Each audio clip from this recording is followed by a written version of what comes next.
subscribe our channel Kinex Computer. We provide the video lecture for BCA, BSc IT, MCA, BTech and computer science students. And please click on the bell icon so that जब भी हम लोग new video upload करें you will get the notification.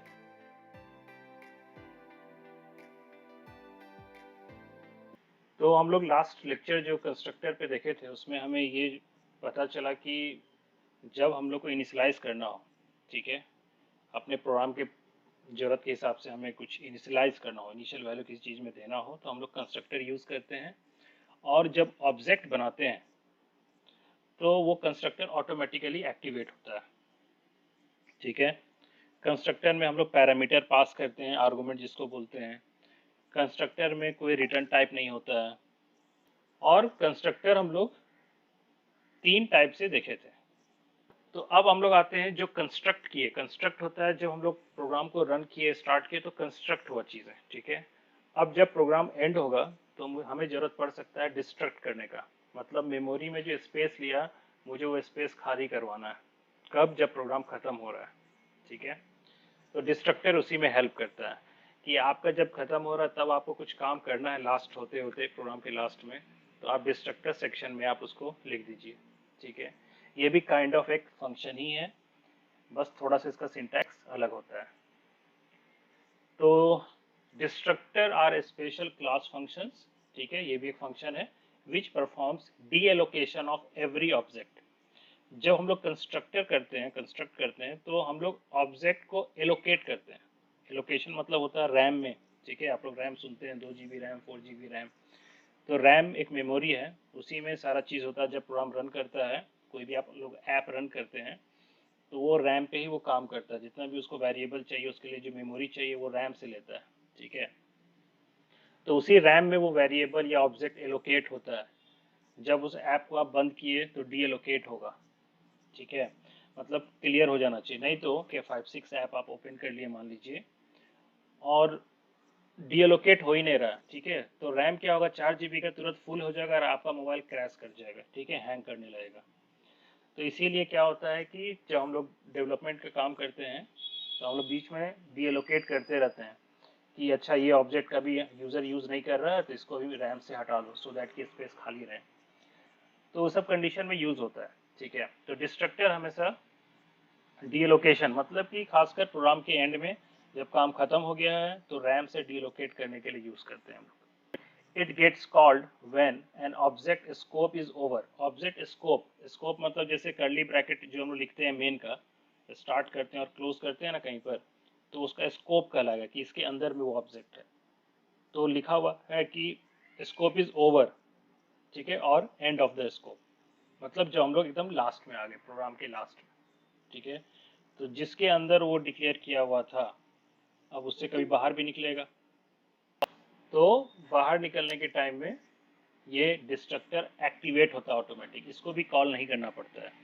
जैसे हम लोग देखें constructor के हम लोग कॉल नहीं करना पड़ता है, कंस्ट्रक्टर ऑटोमेटिकली एक्टिवेट होता है when object is created. Same वैसे ही डिस्ट्रक्टर जो है वो भी ऑटोमेटिक कॉल होता है जब वो ऑब्जेक्ट स्कोप ओवर हो जाता है या प्रोग्राम एंड होने लगता है, ठीक है। तो डिस्ट्रक्टर ऑटोमेटिक एक्टिवेट होगा, आपको कॉल करने का जरूरत नहीं है। Its name is same as the class name, ये भी same name as class name होता है जैसे कंस्ट्रक्टर होता है।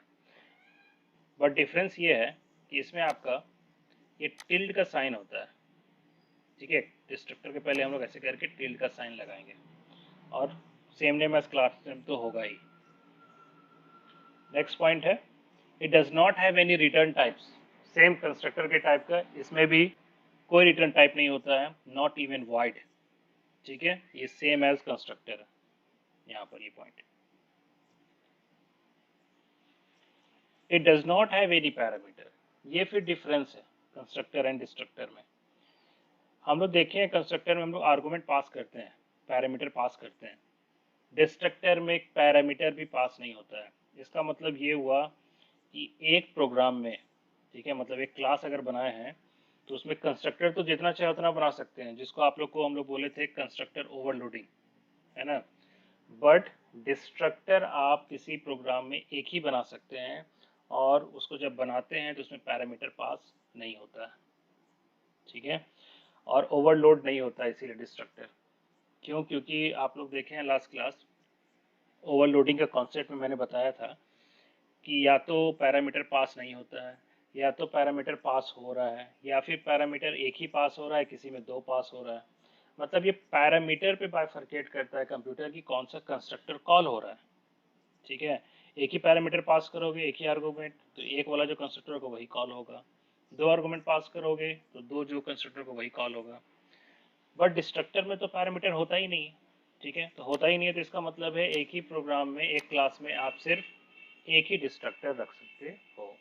इसीलिए हम लिख दिए नीचे it can not be overloaded, मतलब कि एक क्लास में मोर देन वन डिस्ट्रक्टर नहीं हो सकता।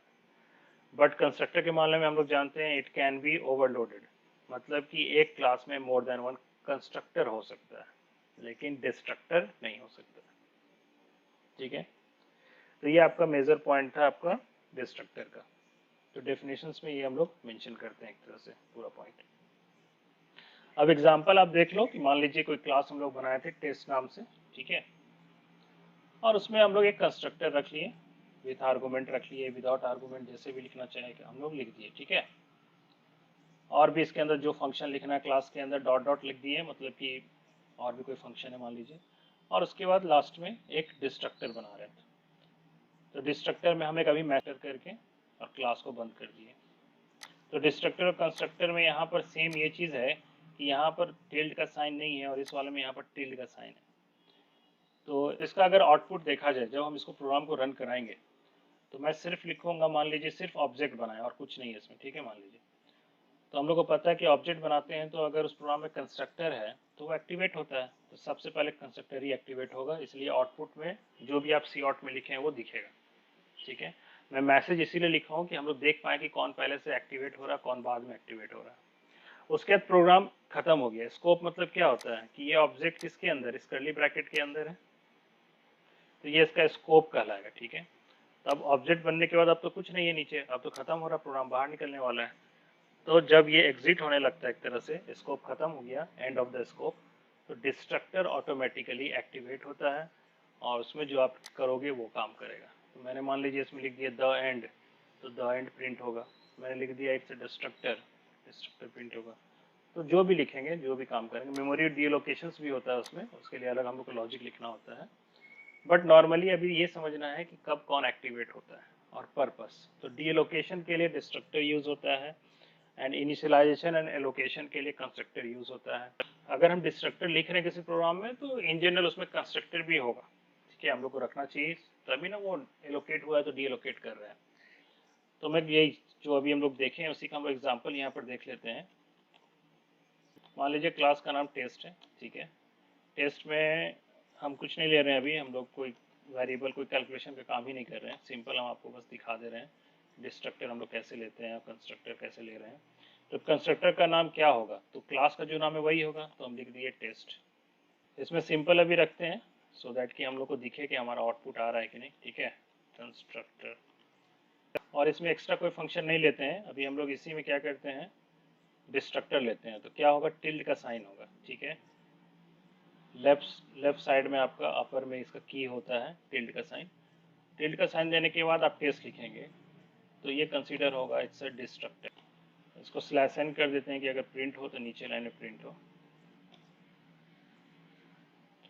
और इस डिस्ट्रक्टर को भी हम लोग क्या किए, क्लोज कर दिए, और इस प्रोग्राम में हम लोग इसको क्लोज कर दिए। ठीक है, वाइड मेन में क्या करेंगे, तो वाइड मेन में हम लोग स्कोप स्टार्ट किए। ठीक है, और इसमें हम लोग ऑब्जेक्ट बनाते हैं, किसका, तो टेस्ट का।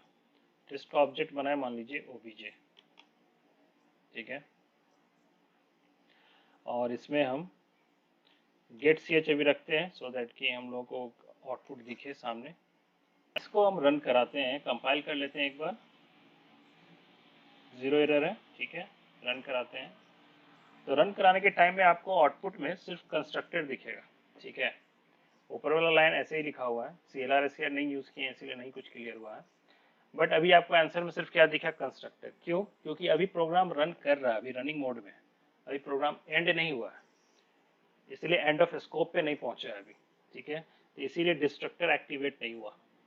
तो हम जैसे भी इंटर प्रेस करेंगे तो प्रोग्राम क्या होता है, एंड हो जाता है और फिर मेरा कोड विंडो आ जाता है ना।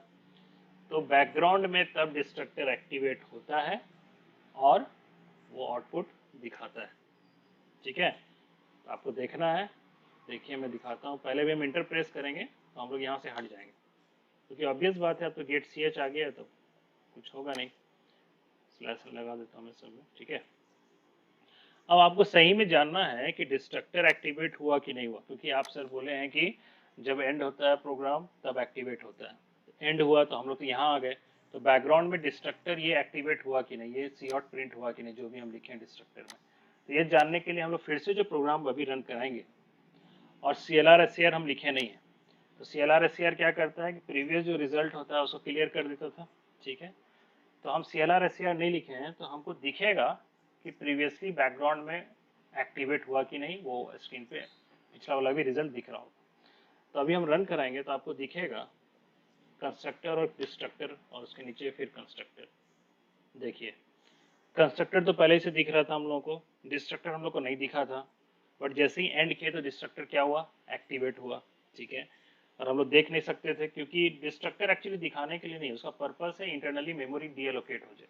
आप ही का ऐप में अगर कोई मेमोरी ले रहा है और उसका मान लीजिए कोई काम नहीं है अब, तो ऑटोमेटिक उस प्रोग्रामिंग में ये लॉजिक हम लोग बनाते हैं कि वो डीएलोकेट हो जाए। आपको हम बता के नहीं करेंगे ना कि हम इसको डीएलोकेट कर दिए हैं। आप गेम खेलते हैं तो जो उसमें मेमोरी लेता है जगह, जो जो चीज़ का जरूरत नहीं होता वो हटते भी जाता है गेम से, नहीं तो गेम तो तुरंत क्रैश कर जाएगा, तो इतना हैवी ग्राफिक्स होता है।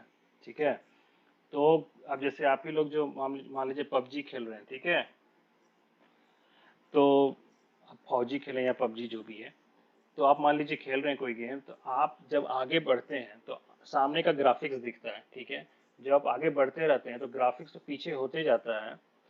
मान लीजिए सामने पेड़ दिख रहा था, जब आप उसको क्रॉस कर गए तो पेड़ तो अब पीछे चला गया, तो क्या बैकग्राउंड में वो पेड़ अभी है, नहीं है, उसको डीएलोकेट कर दिया जाता है। नहीं तो अगर हम जितना ग्राफिक्स आ रहा है और सबको हम स्टोर करते ही जाए, रैम में रखें, तो रैम तो तुरंत फुल हो जाएगा और क्रैश कर जाएगा आपका सिस्टम। तो जो पार हो गया, जिसका काम नहीं, उसको क्या होता है, डीएलोकेट करना है। तो हम आपको बता के थोड़ी कर रहे होंगे कि अभी हम पेड़ डिलीट कर दिए जी, हटा दिए, तब तो तुम्हारा गेम से ध्यान ही हट जाएगा और आउट हो जाओगे। तो यही काम है, ये बैकग्राउंड का काम है डिस्ट्रक्टर। ठीक है, डीलोकेट करना। तो इसीलिए नहीं दिखा, कोई बात नहीं था, बट हम आपको एक दिखा दिए कि अंदर एक्टिवेट हुआ था और आपको यहाँ पर दिख भी रहा है। बट सेकेंड टाइम जो कंस्ट्रक्टर, क्योंकि अभी फिर हम रन कराए हैं, तो उसका कंस्ट्रक्टर दिख रहा है। ठीक है, फिर उसका डिस्ट्रक्टर नहीं दिखेगा, क्यों, क्योंकि जब हम अभी एग्जिट करेंगे तब वो एक्टिवेट होगा।